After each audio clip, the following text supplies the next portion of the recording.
What you mean, a string of nonsensical emojis? Fire, sword, donut, spaceman, clock, dancing lady, flashlight, thumbs up.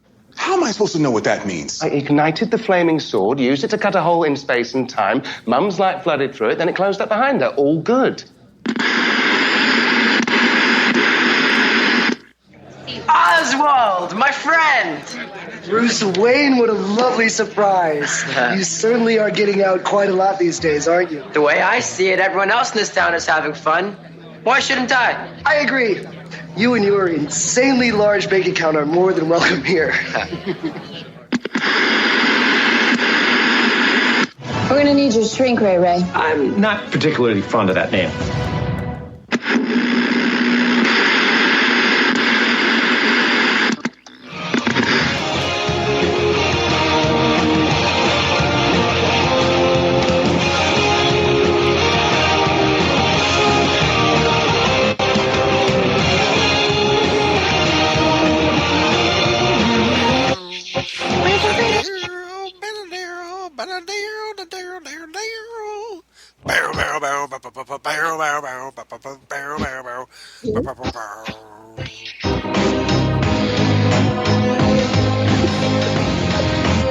I switched over to this.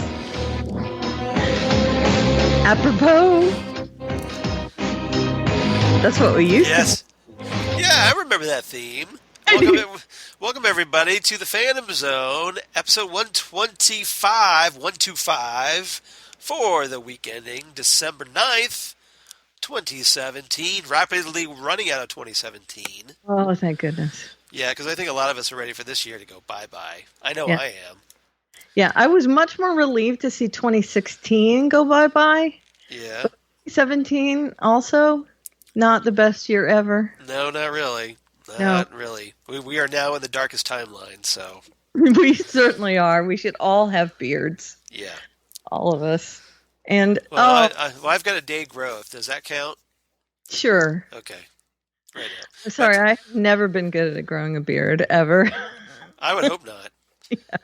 I love your John Constantine fiery hands doll. Yeah, this is my action figure of the Matt Ryan John Constantine because, hey, Legends of Tomorrow, and we'll get into that a little bit. Yep. I think, isn't mine based off of Matt Ryan? It's from Dark Justice. No, yours is from Justice League Dark. Justice League Dark. So it's not... It's not direct from the TV show. It's from the comic books. But it's very cool, and it looks really awesome. Yeah. But mine's from the Arrow, the TV, the CW TV collection. It's actually like the picture of that promotional poster. So yeah. It's from when he's got various options of things. Like you could take out the hands with the fire in it. Oh, cool! Just have regular hands. You could swap hands. That's awesome. Yeah. So you could make him like Tabitha and take off his hand and put a new hand on. Exactly. You could just go and just call him Stumpy. Or you could make him like Coulson. Could you give him like a shield hand? Maybe. Like a... I got to think that some of these Spectre Gadget action figure hands are like swappable. So you could just plug one character's hand into another character. That would be amazing. Yeah. Amazing! Yeah. So, for anybody wondering what the hell we're talking about this week, well, kids, we are going to talk about The Walking Dead, episode 7 of the 8th season. We're going to talk about Lucifer, episode 9 of the 3rd season, The Gifted, episode 9 of the 1st season, and episode 9 of Supergirl's 3rd season, and along with episode 9 of The Flash's 4th season in this break, because we're going to have to split this up into two-parters, because 9 shows, damn. That's right. Right? And in the second part, we will talk about Legends of Tomorrow 309, Gotham 411, Arrow 609, and Agents of S.H.I.E.L.D. 503. Very nice. So, yeah, never let it be said you don't get your money's worth here on the Phantom Zone. That's right. Because we're free. Correct. Because nobody will pay us, because you bastards. Nope. Get more than your money's worth. You know what we get paid in? Love. Time spent together. That's true. This is quality love. We get to spend quality time together. That is true. talking about all the CW shows that everybody loves. And Look, Charles, I don't know what I would do if I didn't have you as a friend, and I am not about that. Oh, that's sweet. See? I feel totally the same about that. The feeling is definitely mutual. See, that's nice. Because this is one of the highlights of my weekend. Sometimes it is the highlight of my weekend. That's so nice. So it's always great talking to you. So hopefully all of you out there feel the same. So that's right. We love all you guys too. We do. And, so you guys are why we do this podcast, week in, week out, as best as we can sometimes. And, the fate's willing. That's right. So we hope you appreciate it because we certainly love doing it. All right, so with that mushy stuff out of the way, no time for feelings, Dr. Jones. Different kind of mushy stuff. Let's talk about The Walking Dead. Yeah, nothing says mushy stuff like The Walking Dead because aw. No, I mean like mushy, like brains and. Oh yeah, that kind of mush. Yeah. All right. 807. 807 Time for After, written by Matthew Negaretti. Mm-hmm. And Corey Reed, directed by Larry Tang. Okay. Regulars. Yes. Not showrunners, but regulars. Regulars, yeah. I have A Story Hair Banded, which is the Eugene storyline. Right. B Story, they're not engineers on the Death Star. They are Negan. And that is my nod to them actually breaking into the compound and worrying about killing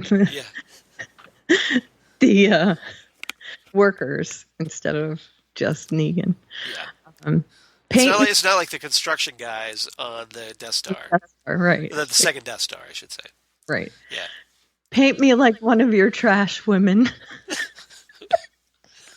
Oh, yeah. That's right. That is, of course, Rick. Right. Because someone wants to paint him. Yeah, that wasn't at all creepy. No. And wow, she is just the weirdest.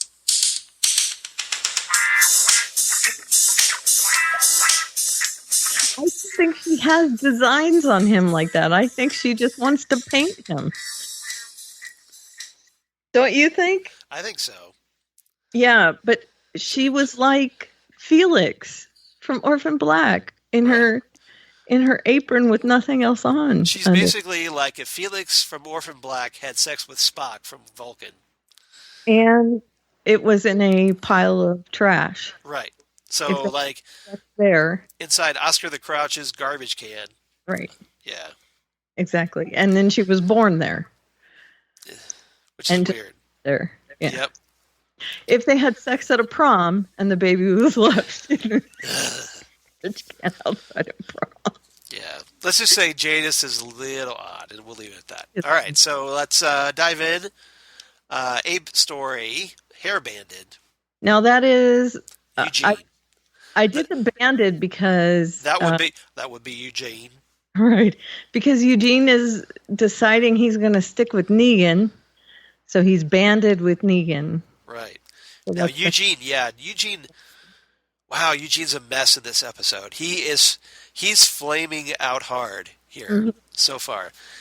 For one thing, he's having a hard time with his past loyalties to Rick's group, and he's kind of like seeing all the conflict that's resulted, and he's decided now, rather adamantly to Father Gabriel, he's like, hey, look, dude, I am all in for Negan. Mm-hmm. And, I will do whatever it is in my power to facilitate the end of this conflict. Except he's not going to turn in Dwight. No. Which was really interesting because he had the opportunity. It was kind of set up where Dwight walks in and all Eugene had to do was throw him under the bus. Yep. But he didn't do it. It's just that one little bit of cowardice. Even after Dwight shot his Eugene's little drone, Walkman drone. Yeah. That was going to lure the walkers away from the penitentiary or the compound, the sanctuary. Right. So so that was interesting. And then Dwight is walking though, right. and was talking to Father Gabriel, right? who is incapacitated. So he can be a big man in front of Father Gabriel, Right. but he's scared of Dwight. Well, remember, Eugene is admittedly a coward. Right. So this is within his character. Right. Now, interestingly, though, Eugene's having a hard time coping with all this chaos that I think in the back of his mind he realizes that Dwight's right and that this is all going to go down and crumble. Right. So he's drowning in sorrows in wine. Right. Which I thought was really interesting. Like he's just trying to block everything out. And it's wine. Yeah, he's whining with an Right. H. Or whinging, if you're British. While he's drinking it. Yeah. Would you like some wine with your wine? I'm wondering if in the back of his head he's thinking, well, Rick is very forgiving, so as soon as he wins... Oh, you think that he'll just flip right back? Sure, why not? That's his thing, isn't it? Yeah, but he has to realize that he's burned a lot of bridges, especially the way he did it with Gabriel. I don't think he does realize it, though. Okay. I think he thinks that he'll be welcomed back. Yeah. Now, after this episode, I think a lot of us, people like myself, and I think that David Mazouz, who was on Talking Dead afterward, talked about this. David Mazouz. Oh, yeah, David. Yes, I forgot. It's David because, of course, it's David instead of David because that would be too easy to pronounce. No. So David Mazouz said that it was talking about how any hope for Eugene's redemption has probably been lost. I agree. And personally, I was hoping that Eugene would have okay, maybe temporarily I'm kind of thrown in with Negan, but really my heart belongs to Rick's group. Yeah, but that's not the case. Not the case. No, apparently not. So that came out pretty clearly within that confrontation with him with Father Gabriel. Peter Gabriel, why not? Because sledgehammer. But we both picked different songs. Yeah, exactly. But there's a lot to pick focus. Peter Gabriel's got a lot of great songs. So, but yeah, he was just I'm Negan, and it was adamant about that belief. Yep. So, wondering if heartbroken for Mullet Man.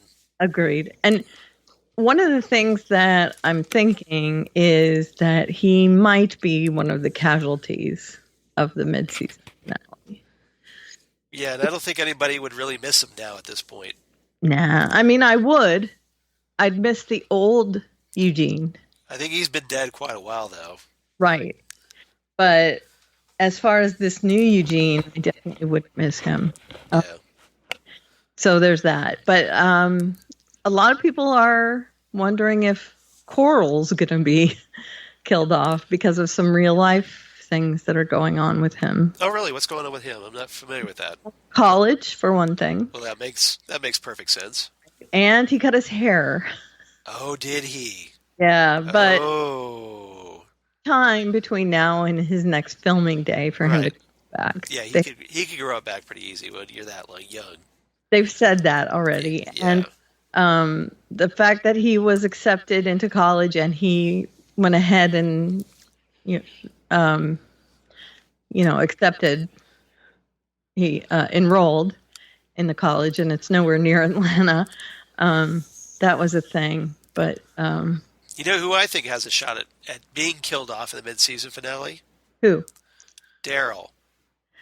I think that might be the case too. Because Daryl seems to be on this suicide run. Mm-hmm. And he's just tuning out Rick now, which was Rick and Daryl were Rick and Daryl. Right. And he is going against Rick now. So he's just doing whatever the hell he wants because he has this vendetta. He's basically a Inigo Montoya at this point. Right. You broke my spirit, prepare to die. Pretty much. And Rosita as well, on the same path. You killed Olivia, prepare to die. It's Rosita, right? Yeah. Well, Rosita, though, walked away. Right, but they were on the same page. Yeah, they were until like the very end of the episode where she's just like, I'm not down with this. You guys, yeah. But he's laser focused. Yeah. And he's he's not listening to anybody at this point, I think. Unless they're agreeing with him like Tara is. Yeah. So there are a few possibilities here. So, yeah. I'm not saying he will, so all you Daryl fans, don't freak out. Yeah, but no one's safe. No. Honestly, no one is safe. Just keep in mind, this is the 8th season.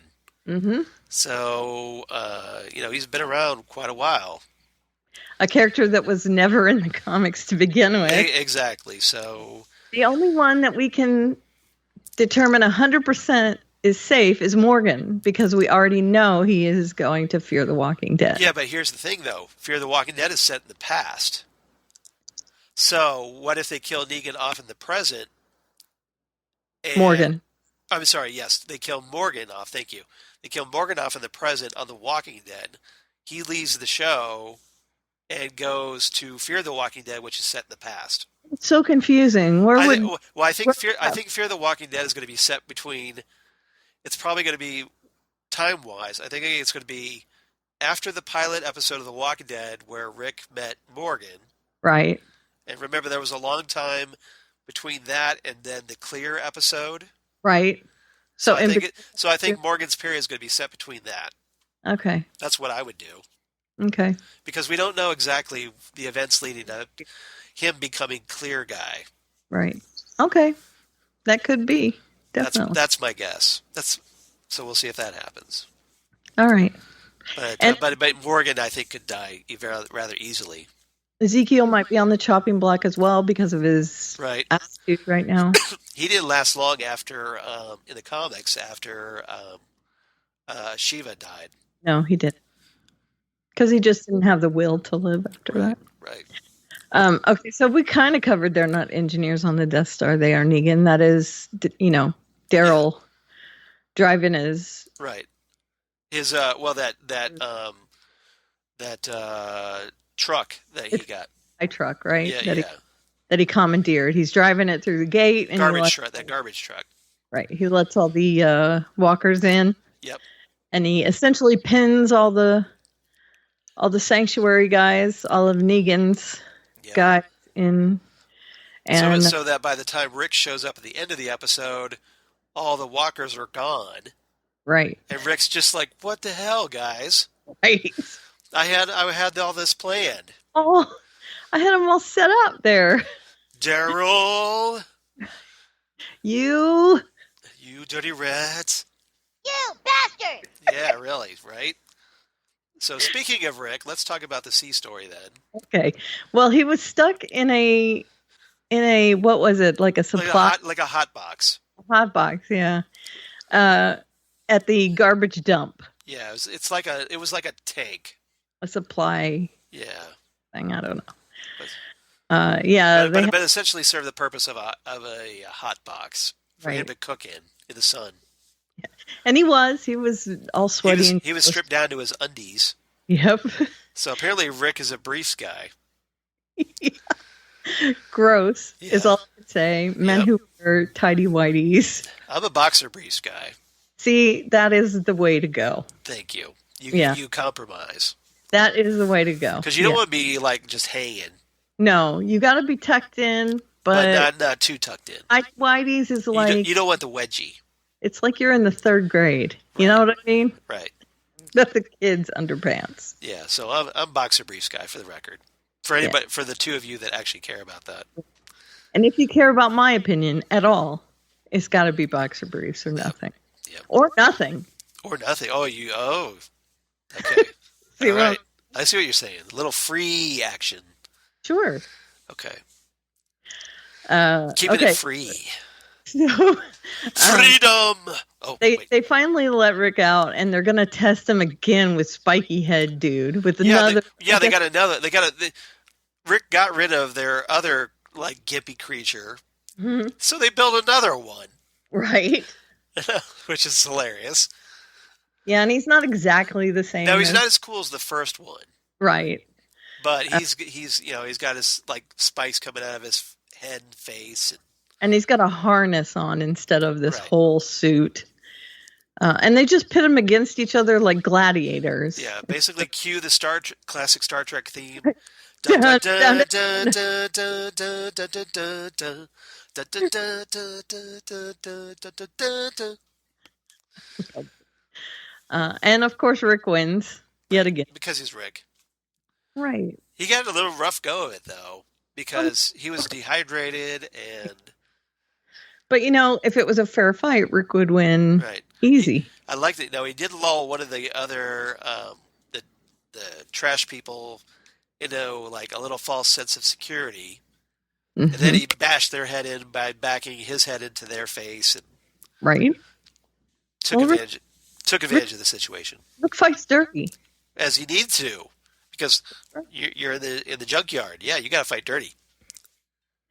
So he tells her again, Jada. Yep. Jadis. Sorry. Yeah. We're going to win. I don't know that you get this, but we're going to win. So join or die. And Jada finally says, okay, I guess you go in, and then after you go in, we get everything. Yeah, well, she didn't use that many words, but... Oh, but yeah. Oh, this is after she took creepy Polaroids of Rick. Yeah, right. Because what the hell? She's just the weirdest character ever. Right. She's basically like that girl that was really into like art and The Cure that back in the day. Yeah, not even full emo. Right. Right? Just odd. Yeah. Yeah. Yeah. She drew unicorns all over everything, but they weren't real unicorns. The art student that thought she was way deeper than she really was. They were like gray unicorns. Right. And they had like sad faces. Do you know what I'm talking about? I know what you're talking about. So, thank you, John Constantine. Yes. They would have fallen in with John Constantine for sure. Yeah. No. So, yeah, Jadis is just a weird... No. I think Constantine would have thought they were posers and would have just, sent them packing rather quickly. He would have Unless she was hot, and then he would have banged her, then left her. Right. Yeah. Yeah, but Jadis would just have been on fire immediately. Right. He would have just set Jadis on fire, and that would have been the end of her. But Jadis, of course, thinks that she's just going to swoop in and take everything. And Rick says, oh, no, that is not happening. And let me tell you how this is going to go down, princess. Right. And she ends up settling for what he originally... Yeah, well, he offers her like a fourth. Right. And she's just like, no, more. She tries to bargain, and he's like, nope, a fourth. Yeah, he's pretty adamant. He's not budging one bit. Nope, doesn't budge at all. And then she says, a fourth, and I get to paint you. And he's like, a fourth. Because we're not doing creepy painting. Right.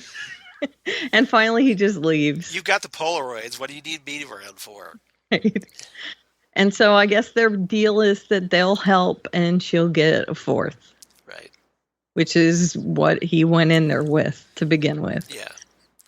So do you think Rick figured this is kind of how it was going to go down? Yeah. That he was going to get captured and they would have to fight his way out? Or that he was just going to get tested. I don't know that he knew he was going to get captured, but that Jadis was going to test him with something. Right. It wasn't going to be easy. Right. Yeah. Because this is weirdo. Yeah. And So you can't trust her. I wouldn't trust her. It's not. But Rick... He knows that already. Yeah. So hopefully he throws her under the bus before she throws him under the bus. Right. Now, what was the deal with the eyes looking in there from last episode? What do you mean? Remember, there was an eye looking in? No, that was Rick. That was Rick looking out. Oh. From inside the tank. Inside the tank. All right. There was a hole in the tank so that he could look out to the junkyard to see what was going on. You. I was like, okay, what? Yeah, that's what that was. Okay, thank you. All right. So anything else about this episode before we move on? I'm good. All right. What's your rating? 8.5 new gimps. And we're pretty in sync. I gave it 8.5 empty wine bottles. Or emptied wine bottles because Eugene is emptying them at a pretty quick rate. Right. I agree. Eugene is, man, I won't be brokenhearted if he dies. That's all I'm saying. Nope. He can go. Yeah, he has it coming at this point. Yeah, he does. Karma's a bitch on this show, as we know. Yeah. Gregory needs to go too. Yeah. Can I say that? Gregory should go. Right. But I think, he's going to have to give Maggie some information from the captured saviors first. There we go. So we'll see. All right. So let's move on to Lucifer, episode 9 of the 3rd season, The Sinnerman. Sinnerman. Written by Jen Cow, directed by Marisol Adler. All right. And I have a story, and this, I didn't see your tweet. Yeah. I just read your tweet timeline today. Okay. Just so you know. Yeah, I kind of figured because I got all the likes today. Yeah, we are on the same page here. Yep. So you like my theory of who's behind the Sinnerman? Of course. Yes. And this was in also one of my comments in the Nice Girls TV article as well. That, okay. I think. So we're pretty on page. We're both on the same page here. Yeah. A story, seesaw-ish. He see him. She saw. Yeah, that's easy. Sees him and he is saw-ish. Okay. B story, he killed my brother, prepared to be arrested. Doesn't have quite the same ring, does it? No, it sure doesn't. Okay. And then she's not going to be ignored. Right. Of course, a line That from was a Fatal Attraction. Oh, Fatal Attraction. Right. It's Yeah, Fatal Attraction, isn't it? Attraction. Yes. Yeah, Glenn Close, right? Going to ignore Dan. Yeah. That's what I thought. Okay. So, seesaw-ish. Mm-hmm. And this is obviously the Sinnerman who gets a hold of Lucifer and locks around it. What? I'm putting air quotes around Sinnerman because I'm still doubting. Yeah, I don't think this is the real Sinnerman. I don't think so either. And so why don't we just go ahead and relay our theories here? Well, I don't know that we have met the real Sinnerman yet. I think we have. I don't think it's Pierce either. I think it's Pierce. Okay. I think it could be. But I think it's something inhabiting one of the two of them. And I do think they're working. Oh, so do you think Pierce is possessed, maybe? Maybe. Doesn't know it? Right. And I think the two of them are working together. Well, what if the Sinnerman was the one that he possessed the guy in the cell that gets captured this episode? Right. But his main host body is Pierce. Right.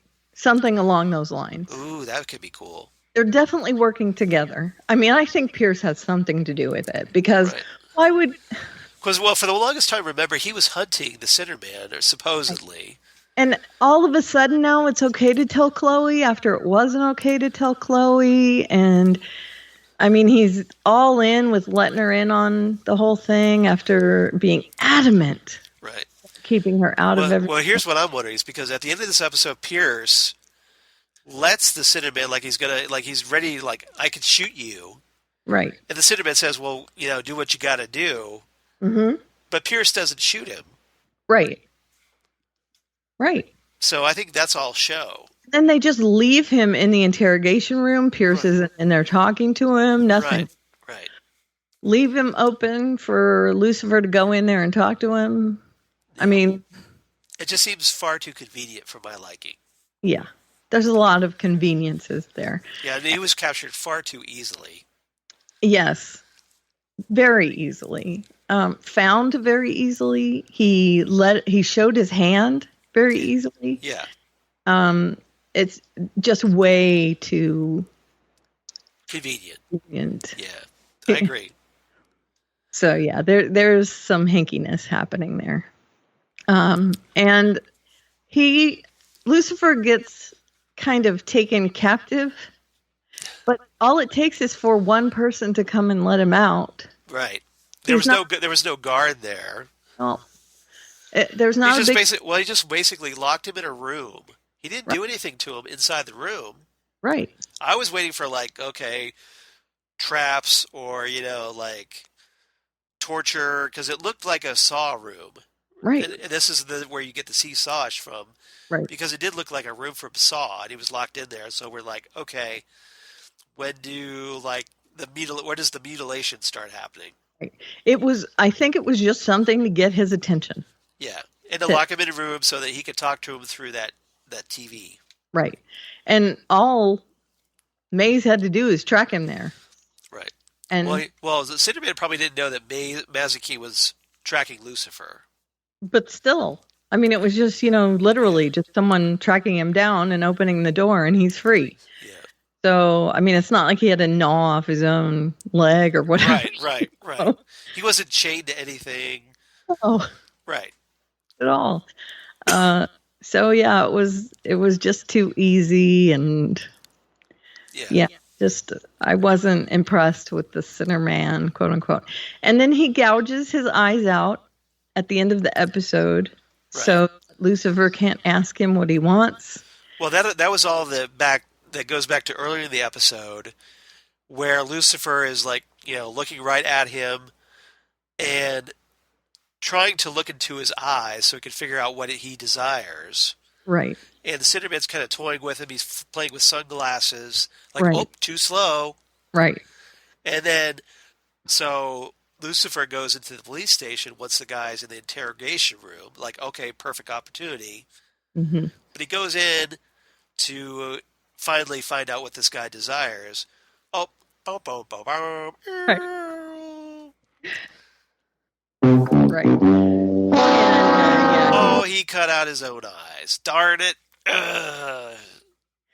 And again, that would have given away his secret, whatever his secret is. Which is a little extreme, but okay. Again, if someone's possessing them. That's what I'm wondering. Like, if he was possessed, he scooped out his own eyeballs. Right. But, so, and I'm not going to go on and on about that. I just think there's way more to that story. And Pierce is obviously worth watching closely. Yeah. I still think he has something to do with it. I do too, because he's making the move on Chloe at the same time all this other stuff's going on. Far too convenient for my liking. Let me make you jealous, Lucifer, so that I distract you from or just separate you from someone you trust and believe in who can help you, isolate you, essentially. Tons of stuff he's doing. Yeah. And now we should talk about back when Lucifer was in that room. There was a great scene. Mazikeen had tracked him down there because she's been trying to get his attention to tell him something. Mm-hmm. And she's just like, finally corners him. Like, I'm not going to let you out until you listen to me. Yeah. Fine. All right. I'll listen to you. But he doesn't. No, he doesn't. And so she shuts him back in there. Yeah, which is... Now, here's the part. All right. He steps out. Right. Then he goes back inside for some stupid reason. And, of course, she locks the door on him again. She ultimately lets him out, but still. But still, why would you go back in? He's showing her that he was locked in. Of course I was locked in, and he shows her. But that's stupid. It's just like, you're out. He doesn't think that she will ever betray him, even though he has done it all over the place. And it is true, he really does take her for granted. She has issues right now. And it's not going to be a big deal to just listen to her every once in a while. So he finally does grudgingly listen to her. And she says, hey, look, did you know that, like, Linda and Amenadiel are getting cozy in her office? Mm-hmm. Now, does Mazikeen know that Linda and Amenadiel slept with one another? I thought so. No. Well, they didn't until this episode. No, they did. Remember when Amenadiel was posing as that fellow psychiatrist, and they got close then? Didn't sleep together then. I thought they did. Ooh. Oh, I thought they did. Time they kissed or anything. Oh, okay. I thought they got really close. They got close, like friends, but no, nothing like. Oh, okay. Because now they're all flirty. Now they sleep together. Now they're sleeping together. Yeah, I don't think they're going to sleep together again. But Mazikeen confronted Dr. Linda about that and said, hey, look, I guess I kind of still have feelings for him. That's the girl code. You don't break the girl code. And So back off, bitch. yeah, that is a serious offense. Yeah. In the girl code. You don't sleep with someone that your friend has slept with. Right. You just don't. Yeah. So, but has Mazikeen found out that Dr. Linda has finally, and when that comes out, that's not going to be pretty. It's not at all. She's already mad. Yeah. For getting close to.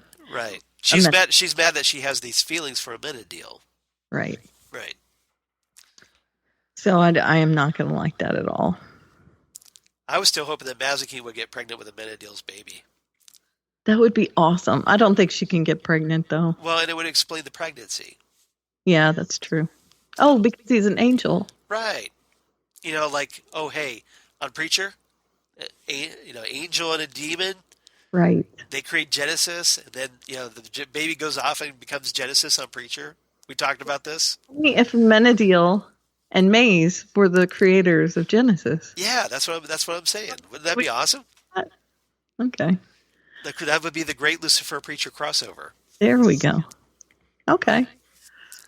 Instead of Chantanelle, like in Hellblazer. Right. Yeah. But I still think it would be awesome if Ella, the medical examiner, is actually a demon named Chantanelle. That would be great. There's something more to her, I hope. Yeah. I'm thinking maybe she's probably one of the heavenly hosts, but... She's got to be something, right? Yeah, something. She's more than she appears. I hope so. Yeah. Yeah, well, Pierce is definitely more than he appears. Right. I would bet money on that. Well, yeah, he's Kryptonian, but, different show. Sorry. Oh, same company, though. Yeah, that's true. Warner Brothers. Yeah. All right, so anything else about this episode? Maze is super hurt, and that is going to hurt me if that continues. Yeah, because Linda, she feels like Linda's her, like, bestie. Yeah. And hello, Linda needs to keep those legs together when it comes to the angels. She apparently, that's her type. No kidding. Well, with Lucifer, you could kind of see that he seduced her. Sure. But a Menedeel, that's a little tougher to explain. Mm-mm. She got to stop it with the angel. Yep. What is it? Angel bunny, I guess. That is not good. Yeah, no, I think that's it. I give it 8 personal days because Chloe wanted to take a personal day. Right. Yeah, and Pierce wouldn't let her. Nope. Because he's a dick. Yep. I give it 8 self-removed eyeballs. So we're in sync on this one. Yep. We're on sync a lot. Yes, we are. We're in each other's brains. As we talked about this. Yep. All right, moving on. The Gifted, episode 9 of the first season, OutfoX, with a big old X. Definitely. And OutfoX. So this is written by Brad Marquez, directed by Liz Friedlander. This one was super exciting. Yeah, this was a little... The Gifted has kind of hit into a rut of late. This is starting to climb back out of it. I hope that maintains, and I hope they build on this. I have one major complaint about the show, and I'll get into that. Yeah. We talk. Yeah. But the rest of it I love. Because The Gifted started out really strong at the beginning, but then kind of hit a rut. Right. For the past several episodes. It up a little bit with some side stories that I didn't care about. But right. Okay. Stronger Together. Yep. Powered Down. Okay. That's Reed. Right? Yep. Okay. And then As Me So Shifty. As May So Shifty. But yeah. Well, because, me so shifty. I would think me so horny, but... Yes, that's... I know it's where it's from. Yeah, I like that one. I actually like that title. Because she is shifty. Yep. She is pushing really hard for them to go in hot. And... Well, Esme, if you notice, throughout this episode is like, ooh, I'm secretly evil. Like she's got the pinky, all but the pinky extended to the corner of her lip, going, You got to go in and save my family. Go in. go in. Yeah. And I'll just stand right back and watch. And guess who gets captured? Yep. Everyone. Just about, really. Everyone. Yeah. Yep. Everyone who went in got captured, right? Yeah, I think so. Yeah. All right. So, Stronger Together. Obviously, I think this is the soon-to-be Fenry 2. Yep. Fenry 2. The re-Fenrying. That's right. The re-Fenrying. The re-Fenrying. That's a little tough to say, but The especially when you're congested like I am. Yeah. But this is Lauren and Andy who take a kind of a big step in this episode toward realizing, hey, we're kind of just like old great grandfather and grandaunt. Yep. The original Fenry. That's right. Andreas and Andrea Strucker. Can I just say something though? Yeah. What's the deal with the hair? What do you mean?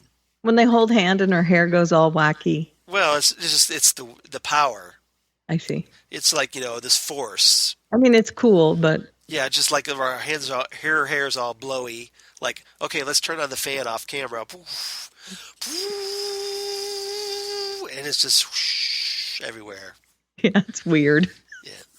Well, It'd be more effective if it wasn't but like just like I am all powerful. Yeah. Yeah. I'll have to say one thing. There is no Lauren, only Zool. It's a way better special effect than it was in the Inhumans. Well, that's not hard, considering the Inhumans apparently had a production budget of about $1.37. Yep. Yeah, I love the special effects in this. Yeah. So, much better with the Gifted, though, thankfully. Duck their storyline, and I love that Reed and Caitlin are speaking to each other about it, and Reed admits that he had a power. Yeah, so this was unexpected, that they actually tackled this head on, and then they're like, okay, we should talk to the kids. Mm-hmm. Duh. But see, now, normally, if this was the CW, they would have had this secret for, weeks before it came out accidentally. Now, there would have been anger and resentment. Why didn't you tell me? What I liked about this is there's going to be some fallout from it. This is a crap ton of ramifications. This is a game changer, definitely. Because he was one of the mutant hunters. And not only was his whole family line mutants, he was a mutant. Right, but he didn't really know that. He knew when he started being a mutant hunter that he had been one, didn't he? Well, he knew that his dad had developed a cure. Right. But remember, his dad told him, "Oh, you've just got leukemia." Yeah, I know, but so maybe he didn't know he had powers. No, he told Caitlin before he saw his father. Okay. That they had taken it away, but they told him after. Okay. A while after. He hasn't really talked about what his powers were. I don't think he knows what his powers were. Yeah. But that's why I thought he didn't know he had power, because he didn't know what his powers were. No, okay. This is what I think the timeline is. All right. He had leukemia and was cured. Right. Then years later, when he was like a young adult, he was sat down and told, well, you had powers. Like maybe when he found out his dad and his grandparents had powers, he was told, you had powers, but I cured you. And then he decided he would use whatever anger he had and channel it into hunting down mutants. Right. Okay. He basically transferred that into a different cause. Right. But now the ramifications are that he used it to hunt down mutants, knowing full well that his kids were probably going to be mutants. Well, I think he figured, that cure... Well, he seemed surprised by the fact that it was passed on. I guess, but... So I think he figured, I'm cured. There's no way it's going to get passed on to my kids. Yeah, well... Well, guess what, Sparky? Yeah, you might have wanted to check. Yeah. That's all I'm saying. Yeah. Vampire Bill's not thinking this clearly. Right. And he had twins, too. Yeah. And knowing that his grandparents were these all-powerful twins, you would... I don't think he knew about his grandparents. I think he got that told this season by his father. So he only learned that his I think grandparents. he probably knew that he had grandparents, but I don't think he knew that his grandparents were these Omega level power mutants. Okay. But still, man, dude. Yeah. Well, it's become like, oh crap, like I'm a mutant hunter and my kids are like these potentially Omega level powered mutants that could destroy the world. Exactly. And I mean, it rips apart his family, and he's going to have to live with that. And he's going to have to make repairs to each and every one of his family members. He's hurt all of them now. And well, I think Caitlin feels a little lied to as well. Of course, all of them. Yeah. And he has to make it back to the mutant community. I mean, every single mutant knows who he's been. Right. So it's a huge deal. I mean, it's just terrible. Yeah. And of course, he goes to see his father after all this time because I think the whole telling him he's a mutant thing was why he, separated from his father. And he goes to see him, and his father sacrifices himself to save his son. So his father's dead now. There wasn't much of a reunion. And now he's going to have to live with that as well. So a lot of ramifications. Yeah. Here. And the kids seem to be like getting rather quickly more and more comfortable with using their like hand-holding powers. Right. And can I just say, I wasn't expecting Lauren to be the one that might go off the cliff. Well, I think that Andy is like pretty much there. So now Lauren's kind of getting lured in, and she talks about how the power is seductive. Yeah.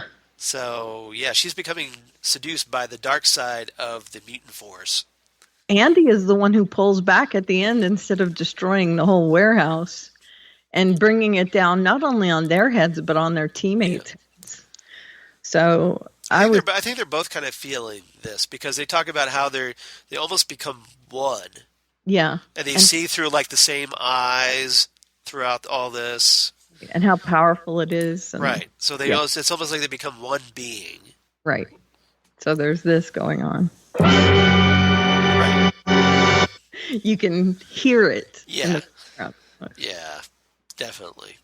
So there's a lot of things happening, and I love it. Lots of balls juggling in the air. And stupid Esme. Oh man. Yeah, Esme is just.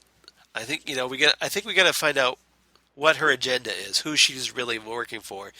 I would love it if it would be Emma Frost. I don't know if it will be because it should be because in the comics, Esme is 1/5 of the Stepford Cuckoos, right?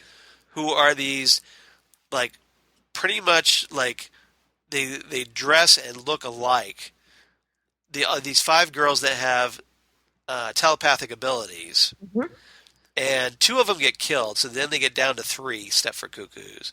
But essentially, they're like Emma Frost's proteges, the White Queen. So, are those the rest of her family? Yeah, they are. I mean, do you think that's who she's sending them in to get? It could be. Maybe it's her sisters. Right. Yeah, it could be. Could be. Would surprise me if it is. It wouldn't surprise me either. So, yeah. That'd be cool. Okay, that's all stuff I love. Now, here's my main complaint. Okay. Amy Acker. They still don't know what to do with her, that character. She is so woefully underused on this show. Wasted. She needs to be able to break out of this victim mold because, man. Yeah, somebody needs to stage a rescue operation to save Amy Acker from this show. Right. They don't know how to write her. Well, it's just the character. It's the character is such a flawed character. They need to do something to fix that character and make her interesting. Right, Amy Acker. Because right now she's just the victim. She's so good. I love her. All she does is react to what other characters are doing. It so hurts me to see her. Right. She should be a player. Yes. Yes, but right now she soothes people. She soothes people when they're hurt, and she acts. She kisses their boo-boos and then sends them on their way, and then she tries to protect the kids only to fail miserably. She acts indignant when it's called for. Right. Oh, and they get kind of like a little confrontational with Reed when she finds out something about his background. Or Lorna. Yeah, or to get Lorna's grill because she's trying to protect the kids. She's the reactionary. Yeah. But she needs to do more because this is a crime. Right. To have her on the show and either kill her off or fix her character. Impactfully kill her off. Yes. Or use her character correctly. Yes. So that is my main beef with the show and why I didn't rate it a 9. She was more effective as the cello player on Agents of S.H.I.E.L.D. Right. I agree. Thank you. And that was such a bit part. Yeah, it was. But she was more effective there. Yeah. If you saw her on, and I know you didn't watch this, but on Person of Interest, she was so good on Person of Interest. Well, I watched her on Angel, and she was so good on that. Yeah. As Fred. So, and eventually Illyria. She was spectacular as Illyria. Yeah, I shake my head every time I see her on this show. It just bothers me. Right. So that's a rant. That's a rant. I think that's everything I need to say about this week's episode. All right. So yeah, we eventually, everybody gets captured. Dreamer gets caught. Who else? Lauren and Andy get caught. Yep. And we've got Caitlin freaking out because she can't do anything. Thunderbird's just like, nope, can't do anything. Reactionary. Yep. So, and Blake's caught. Yep. All right. Everyone went into the warehouse. Right. So it was basically, you had Admiral Akbar off to the side screaming, "It's a drop! It's a drop!" Yep. All right. So anything else about this episode? Nope, I'm good. All right. What's your rating? 8.5 non-dairy omelets. Okay. Gross. That was a reference to what they were eating? Reed brought Caitlin a non-dairy omelet at the beginning of the episode. What's the point of that? Right. Right? Non-dairy cheese omelet. And I'm thinking to myself, okay, cheese and egg, non-dairy? Why? Yeah, why even make an omelet? Eat toast. Yeah. So yeah, it was... Yeah. All right. I gave it 8.5 spoon knuckles because there was a cool moment where Polaris takes a spoon and turns it into brass knuckles and clocks a dude. That was awesome. Yeah, that was great. So non-dairy omelets kind of explains her character. Yeah. I thought about that. Isn't that Caitlin's character in 3 words? Non-dairy omelet? Pretty much. Which does not say a lot for her character. Oh, it doesn't. All right, so let's move on. On to Supergirl. Episode 9 of the 3rd season, Rain. Could they have said and that's rain? Rain like R-E-I-G, like that bad CW show. Right. Or, that's no longer. Or, like Rain of Fire, that cool movie where you had the fighting dragons in like a dragon apocalypse. Rain of Fire, Rain of Terror. Rain of Fire. Reign of Terror. Reign of Terror. Yeah. So, could they have said the word rain anymore in this episode? Well, they had to drive it home. They said it like 1,000 times. Yeah, this is the big episode where Samantha officially becomes Rain. Correct. So they kind of had to do that. So this is written by Paula Yu and Caitlin Paris, directed by Glenn Winter, a notable action director for the CW. He directs the big action episodes, and Lord Almighty, this was one of them. That was one of it. There's a tremendous super brawl in this episode, and it's kind of why my rating is very high in this one because it was awesome. Good. It was good. One of the best brawls you've seen on the CW shows. It's the best part of this episode, I have to say, and heart-wrenching. It's probably the best Super Bowl they had since Kara and Kal-El threw down at the beginning of last season. I agree. Right? Yeah. It was last season, right? It's like when the Flash and Zoom fight. Yes. Yeah, that kind of epic scale. So, yeah, it's great. All right. And can I say that I I think it's Den of Geek or EW, one of the two. They call it's IGN. They call Rain's little place out in the desert. Yeah, it's the Fortress of Sanctuary. Yeah, they call it the Fortress of Sanctuary. Sanctuary, I get it. Because it's the desert. I get it. And then someone else called it the Fortress of Sanditude. Okay. Reaching. Well, Reaching. it's sand. And I added this when I talked on the Supergirl podcast. But for those of you, and take a drink. All right? Got my Snapple. I'm going to mention what? What am I going to mention? I don't know. What are you going to mention? World of Warcraft. Oh, okay. So for those of you that play World of Warcraft, it looks like Blade's Edge Mountains. Literally, it looks like Blade's Edge Mountains. There you go. I mean, it's almost like they took it and plunked it down on the show. Copy, paste. Yes. So, I was like, oh my God, that's Blade's Edge Mountains. All right. I'll take your word for it. Yeah, I know you will. Yeah. And maybe I'll post a picture of it. You may be happy for me because I went ahead and got my nephew Injustice 2 for the holidays. Oh, cool. Yeah, that's his Christmas gift. Did he My want nephew that? Caleb. Yeah, that's one of the things he wanted. Yeah, it was either that or some other game. I forget, but this one was the comic book related one. So of course it had to come from Uncle Charles. So Of course. yeah. So Of course. all right. So I'm giving the gift of evil DC Comics characters. All right. All right. So for Christmas, because hey, all right. What's our A, B, and C, Karen? I have The Punisher. Wait, isn't that a different show? Yeah. All right. But it's also what Rain was doing through most of the episode. Throwdown. Okay. She literally threw down, threw down. which is amazing. Amazing. Yeah. Aliens for Dinner, take Amazing. 2. And I think this one's funny. Yeah. Bit of Dorian Lowe. So Yeah, it's a picture of Dorian Gray. Right. Now, did you get my references there? Prophet, Yeah. who is by Chad Lowe. Oh, right. Yes. Younger brother Of Rob Lowe. of Rob Lowe, who is aging more so that Rob can look younger. Is that it? So what you're saying is Rob Lowe is sucking Chad Lowe's life force to sustain himself. I am saying You that. heard it here first, right here in the Phantom Zone. Well, look at him. He's the younger brother of Rob Your Lowe. move, National Enquirer. That's right. On the third page of our document. Rob Lowe is sucking the life force from Chad Lowe. On the third page of our document, I put a picture you could look at. Okay. Yeah, he is aging. Rob Lowe's obviously aging better than Chad. Go look at the third page. All right, hold on. Let me scroll down here. They can't see it.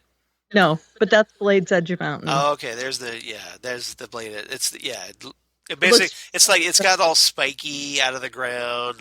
Yeah, Just like it? kinda. Yeah, but essentially it's just like the desert version of the Fortress of Solitude from the Superman movies, from Christopher Reeve Superman movies. It literally looks just like it. Right, I agree. All right. I agree. I see. I get why you would make that reference. It's valid. Okay, thank you. Okay. I just wanted you to see it. All right. So the Punisher.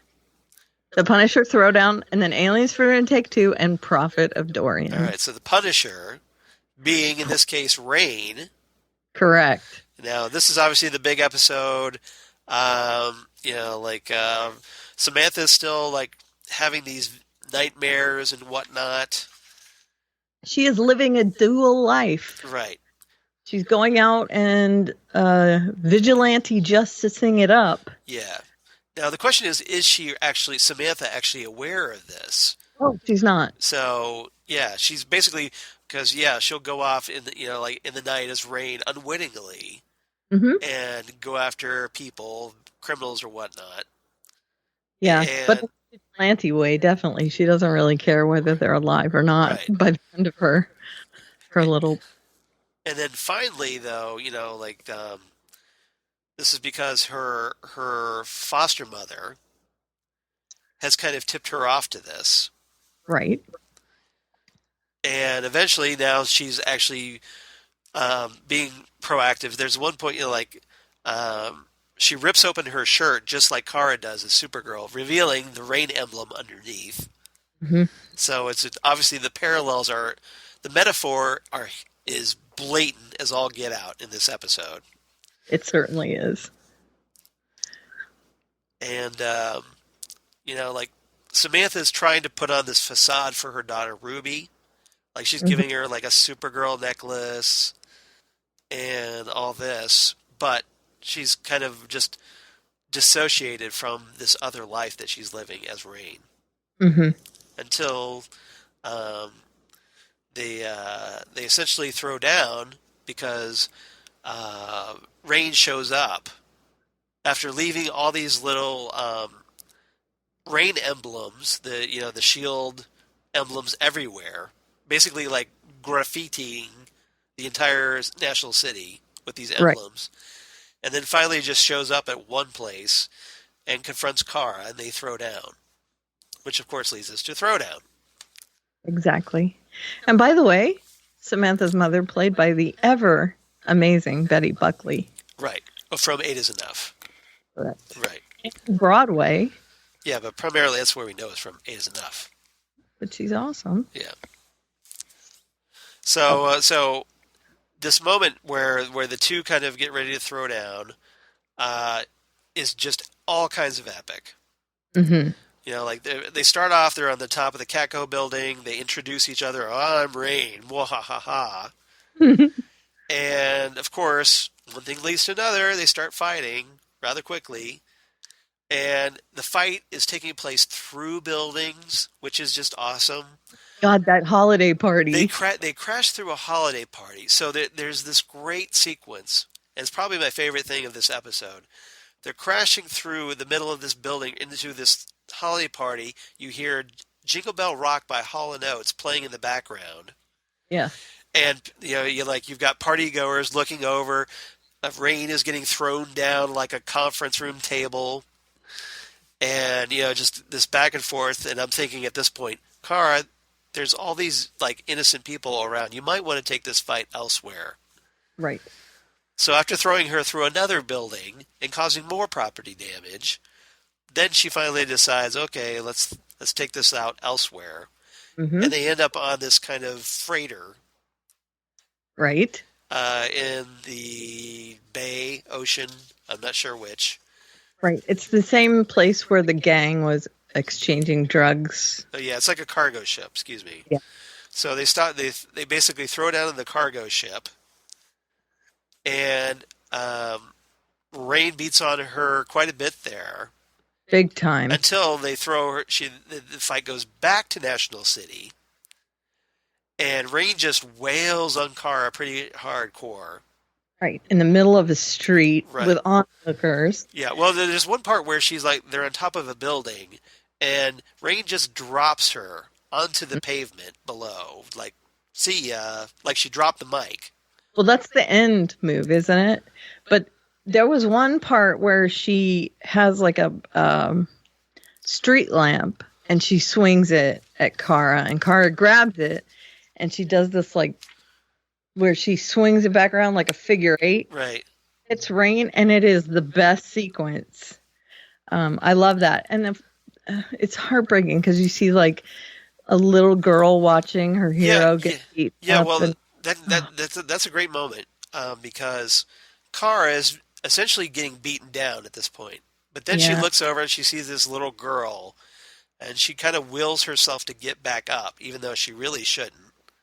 So she forces herself to stand up and takes even more of a beating in front of this little girl and everybody else around. And essentially is left for comatose. She gets dropped off that building, like I said.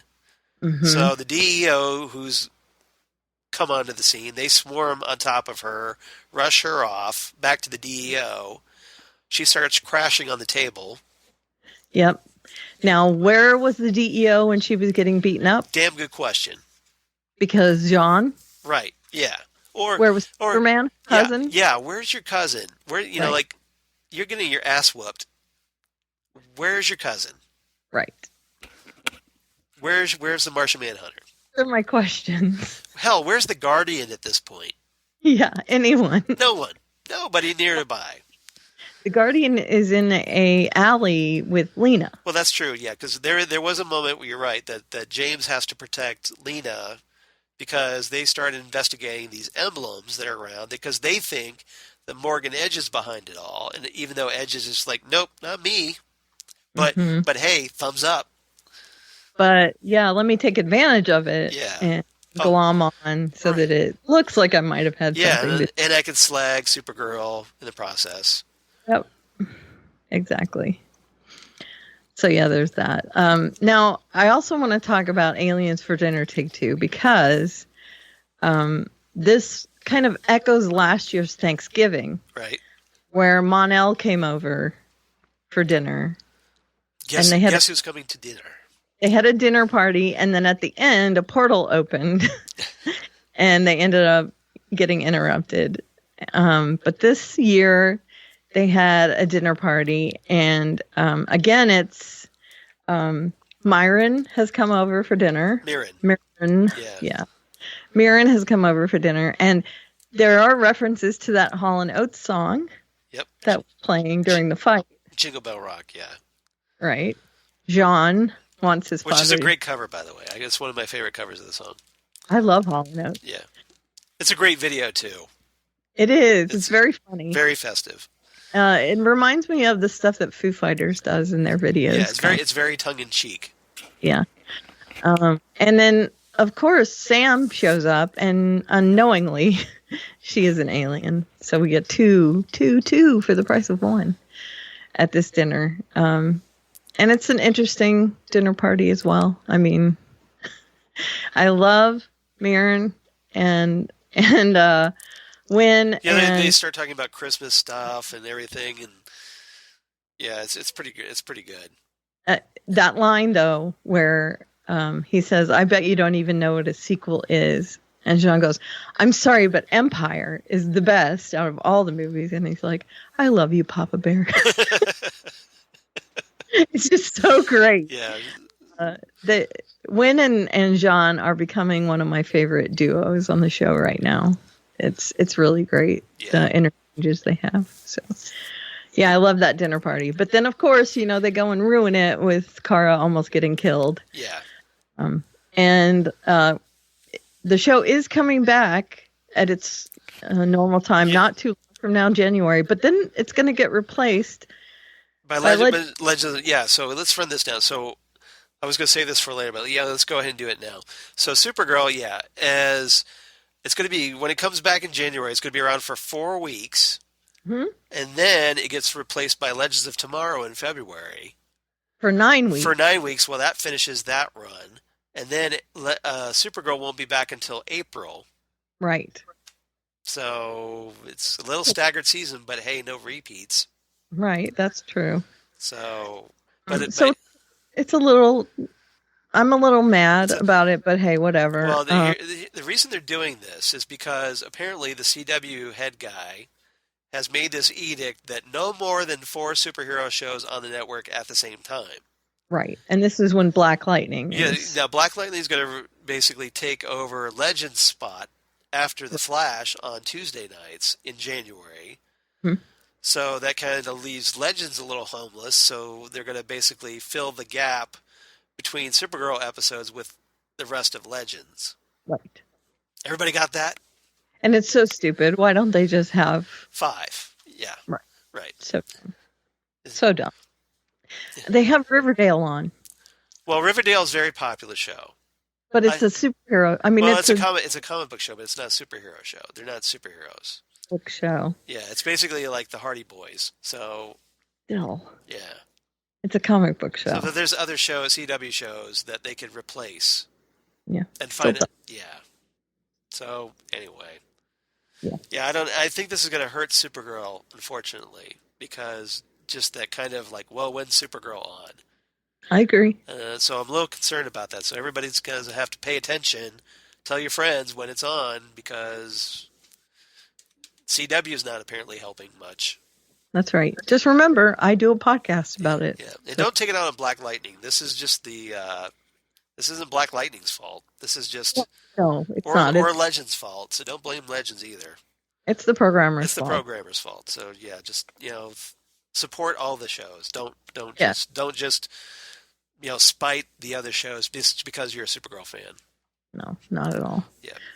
You can be mad at CW though. That's Yeah, fine. just be mad at the suits. Right. The I'm exact- mad at CW all the time. Yeah. Yeah, I really like this episode. And of course we get Chad Lowe playing his prophet. Yeah, that was just talk about that real quick. So Kara, about a third of the way through the episode, she goes back to see this guy named Thomas Colville, who's like the pastor from that cult of Rao from a couple episodes ago. And he's just muttering Kryptonian sayings and just tells Kara, well, you've got a lot to learn because I know more than you about you. Okay, dude. Okay, Oh, dude. but he does because he had that beacon, right? Right. But he's all like prophetic here. He's just like, well, the end is near and it's your purpose to fight the devil. And Kara's just like, well, the devil's not real, but I'm not so sure. So presumably Rain is the devil. Well, she is the world killer. That's true. So yeah, so apparently Kara has to save the day by defeating Rain, which we knew about anyway. Right. Yeah. Okay. So anything else about this episode? Nope, I'm good. Okay. Rating. 8.5 crop triangles. Yep. I like this one a lot. That Super Brawl sold this episode for me. Good. It was so good. There's a lot of big stuff going on in this episode. So I gave it 9 out of 10. Rain emblems underneath Samantha's shirt. When she does She does the Supergirl, Superman move where she rips open her shirt and there's a big old rain emblem there instead of Supergirl.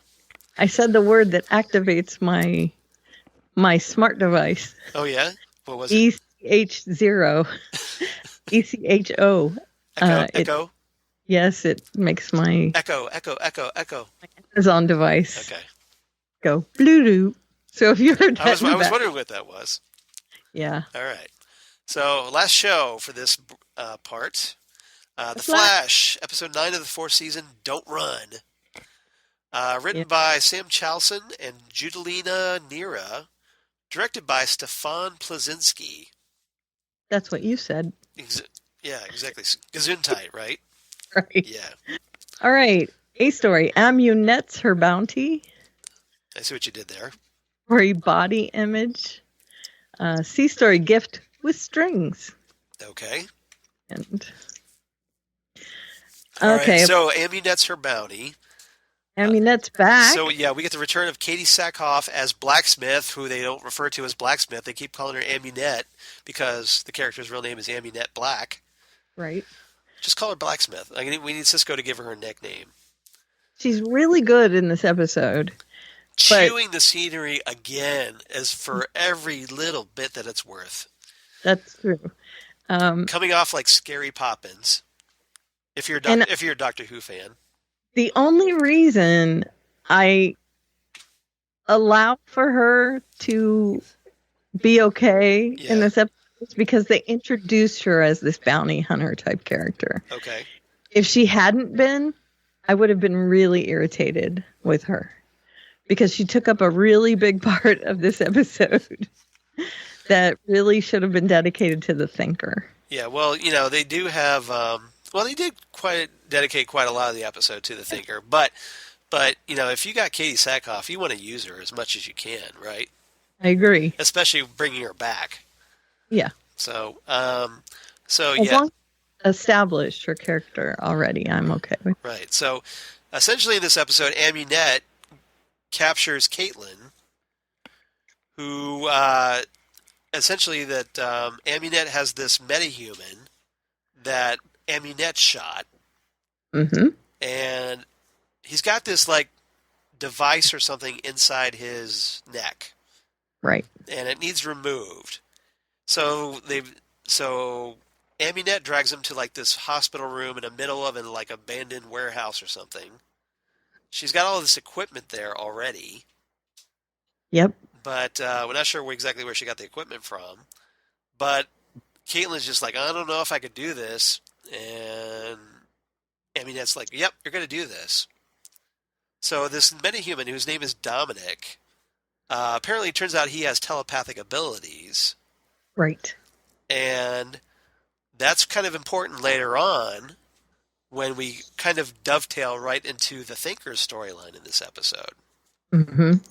Although we don't know it. No, we don't know it until later. But yeah. But it is kind of like what a twist. Yeah, it is. It's a pretty good one. It is a good one. It is a good one. So they actually, Caitlin and Dominic, who in the comics is a villain, a Mr. Terrific villain named Brainstorm. Mm-hmm. He's because his character's name is what is it? It's Dominic something. I forget the last name, but anyway. So yeah. So Brainstorm. So anyway, yeah. So they start growing close to the point where, like, after Caitlin figures out how to kind of get Dominic away from Aminette, then Caitlin ends up inviting Dominic over to Joe's holiday party. Right. Where shit goes down, y'all. That's right. Oh man. Yeah. Oh. So and that's the really quick rundown of what happened with him. Everything comes together in a big, tied up bundle of intrigue at the end. Right. So, well, we may as well go ahead and talk about body image. Yeah, someone's body is decaying. Yeah. And his brain apparently works great, but his body is not working. And this is obviously the Thinker, whose body's been failing for quite a while, which is one of the reasons why he and his wife, the mechanic, are doing what they're doing. Right. They've got their secret plans.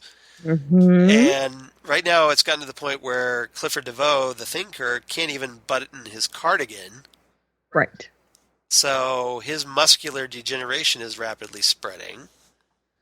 And so it turns out, though, that the Thinker has a plan about how to fix this. Mm-hmm. And in the process, also kind of sideline his archenemy, the Flash, at the same time. So Barry has been captured, and he's kind of behind this this kind of force field that Barry ends up figuring out how to vibrate through. Right, but it's not easy. No, it's not easy. He basically figures out how to phase through it. And he's trying to be really casual about it, and at the same time kind of trying to get the mechanic to monologue in the hopes of getting some information from her. Mm-hmm. Because he's watched The Incredibles, and he's just like, hey, just wait and let the villain monologue. Right. So he doesn't get that much from her, though. Yeah. But it's a good try. And so Barry gets out of his cell, and there's like a big old chase sequence between Barry and the Thinker. Pretty cool because, like, the Thinker's his like little Mobius kind of chair is hurtling through the air. Barry's kind of like struggling, hanging on the back of it. They're flying through the air. Barry, of course, can't fly, which makes things a little awkward. Right. So if he falls, could be awkward. You know, wondering through that whole scene, what is he going to do? Is he going to try and like grab onto a building and use his momentum to? Yeah. So it's a pretty cool sequence. They're kind of flying through Central City, and the Thinker's kind of like trying to shake him off. And there's one point where he's trying to, I forget, like he tries to stab him or something. I can't remember what it was. He tries to do all kinds of things. He tries to drag him along the ground. Right. Scrape him off the side of a building. There's all kinds of stuff he does. Yeah. So eventually, though, I guess Barry steers the Thinkers to crash into the Central City River. Right. And Barry, because of that big old inflatable costume he has that Cisco gave him. Right. He's like kind of floating there as like a life raft. And I love his line where he says, "Flotation device, good idea." Yeah. Now here's what I'm wondering though. So how does he get out of that? Because he's just kind of stuck there in the middle as a life raft. So it's just like, do I deflate this and then I, paddling around in the water, or what? Does somebody come get me? You should maybe ask Cisco to. How do I deflate this? Yeah. Or vibrate through it. I don't know. So it's like they didn't show that scene, but I kind of wondered how he got out of that. So everybody thinks, okay, that's it. DeVoe's done with, or whatnot. Yeah. They try to find his wife, but apparently the facial recognition software is not able to pick anything up. Right. And Joe talks about, hey, everybody, let's still have a Christmas party because, hey, it's a Christmas episode. Mm-hmm. So everybody goes over to Joe's place, and Caitlin brings Dominic over. Right. Dominic shows up. Yeah, and everybody's just kind of like, oh, hey, new person. Dominic, yeah. And Ralph, in the meantime, has decorated the whole house because none of them had time to do it. Ralph is trying too hard, I have to say. I don't think he was trying. Well, he needed to do something because he kind of he got into it with Cisco earlier in the episode. He kind of realizes that he's coming off as a jerk, so he's trying to make up to everybody. Right. So he's just hey, look, let me decorate this place. I just want him to figure out. I want the showrunners to figure out. I want him to just to settle down his character and get him on the right path to being a hero. And then this was kind of part of it, was that, okay, I realize I'm being a dick. Mm-hmm. Okay, let me try to make it up to everybody. Here's a holiday party. I've decorated. You don't have to decorate. Right. So I'm okay with that. Okay, so there was that. And then he apologizes to Caitlin. Directly, yes. Directly for saying, hey, look, sorry that I said that Killer Frost was hotter than you. Right. It's true, though. It is true. Yes. Yeah, sorry. It is. And then Dominic shows up, and shortly thereafter, the alarm goes off at Barry and Iris's place. It's like the security alarm. I'll go check on it. Yep. And when he arrives, he gets a phone call, and it is the Thinker. Yep. But it's Dominic. Well, that's the call he's getting. Yeah. Right. So, we find out that apparently the Thinker has transplanted his brain into Dominic's body because Dominic was a telepath, and that apparently is the only thing that made this transfer possible. Right. And that's when we get the little flashback to Amunet actually getting Dominic and selling Dominic. So essentially, and we find out that Amunet has been working for the Thinker all along. Right. And we get a scene where he uses his little headgear thing to transfer his helmet, yeah. Right. Thinking cap, yeah. Right. Transfer his bead. His consciousness, yeah, exactly. Transfer his consciousness. So here's the big kicker. Okay, so Dominic, aka the new Thinker, or really the old Thinker in Dominic's body. Mm-hmm. But what happened to his old body? Well, hey, guess what? Turns out that he went ahead and stabbed his old body, left it in Barry's apartment, called the cops to frame Barry. Right, because Barry has been on a vendetta against this DeVoe. Right. So let's take him off the board. Right. And, of course, the cops show up. Captain Singh is there. Just as I've got a bloody dead body in my apartment. Mm-hmm. With one of our wedding gifts. Yep. So, Barry Allen, you're under arrest. Right at the end. Yeah. You beat me to it. That right there. So it was a weird little, oh my God, I didn't see that coming moment for me. Yep. I don't know if it was for you, but it definitely was for me. And I liked them showing Amunet meeting him on the roof and doing the transfer and everything because it put everything all together at the end like a puzzle piece. Well, and here's a cool part is that the Thinker early on in the episode had mailed Barry and Iris a wedding gift of a knife, a cake knife. Right. But only one. Right. Now, it turns out, what's the murder weapon? The other one. The other kick knife. Right. So, because apparently they were part of a set. Right.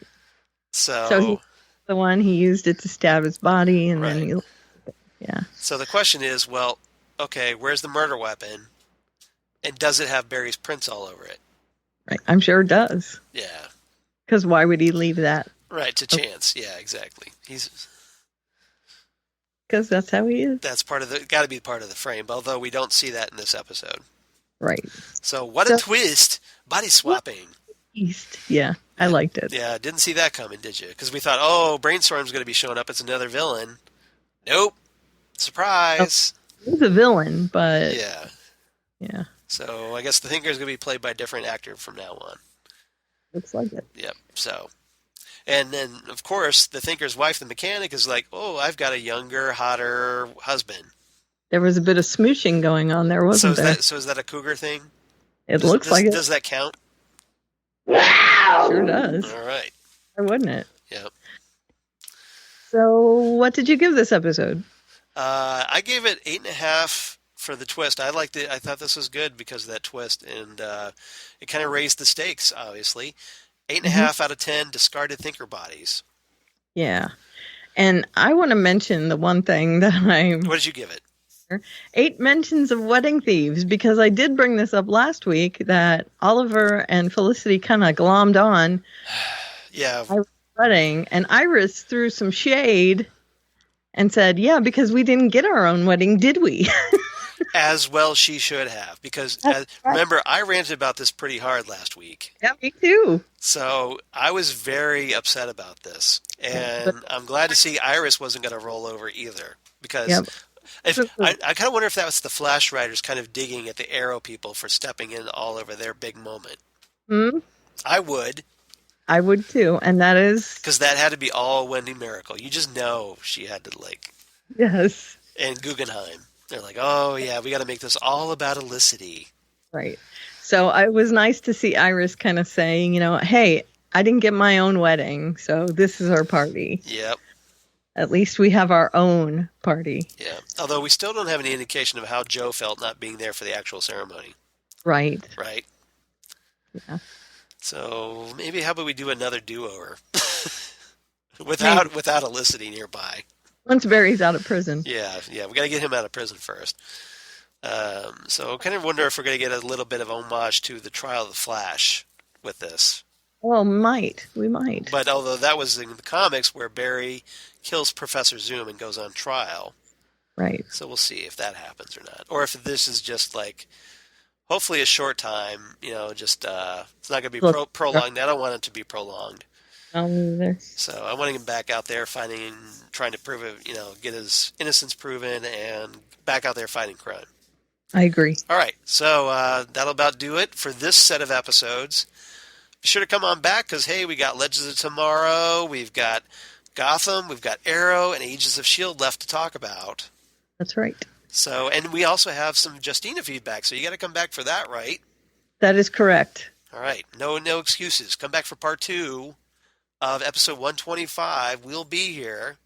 Come on back, y'all. So in the meantime... Sorry? In the meantime? Do we want to talk about, hey, where everybody can reach us? Sure. All right. Fandomzonecast@gmail.com, Facebook.com/FandomZonePodcast, at FandomZonecast on the Twitter machine. I am at Aliveria and at Alies_stuff. And there's a link in my bio, both places, to my blog, which is where you can find all my other links. I have 2 posts coming up soon. Okay. One Yeah. is about how I have surpassed my goal by almost 100 books now. You mean you crushed your goal? You didn't surpass it. You crushed it. I haven't written it yet because of the move, but I am going to write it. I have graphics already pulled down. And then my second post is... a post because someone has asked me to write it about, and this, you know what? This is because of, what is his name? Tom? No, not Tom. The guy who does the Next Stop Everywhere with us. Oh, you mean Jesse? No, the other guy.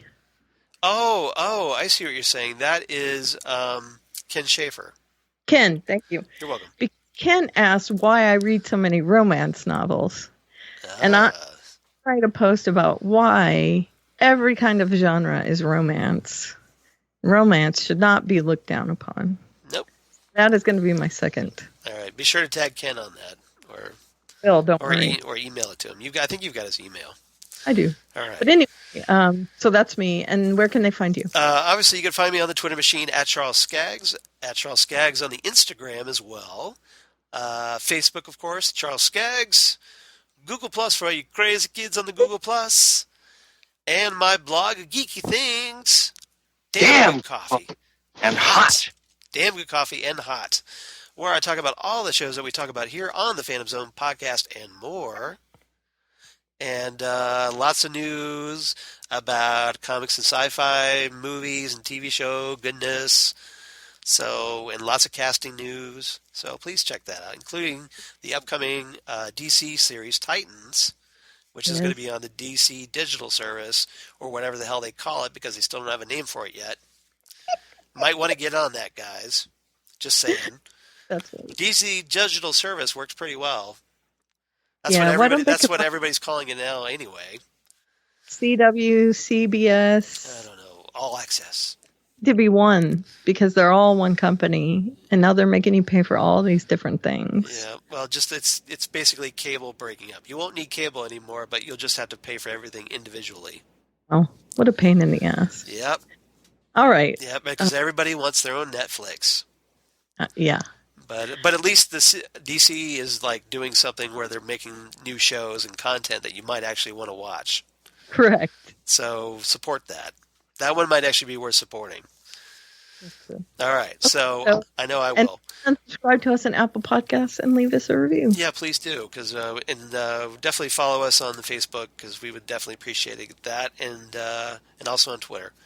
All right, so come on back for part 2. We'll be here.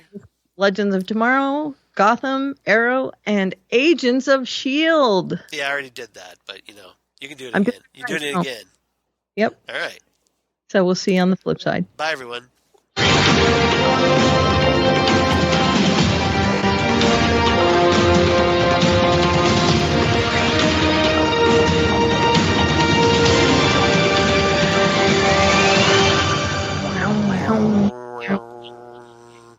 Sinnerman.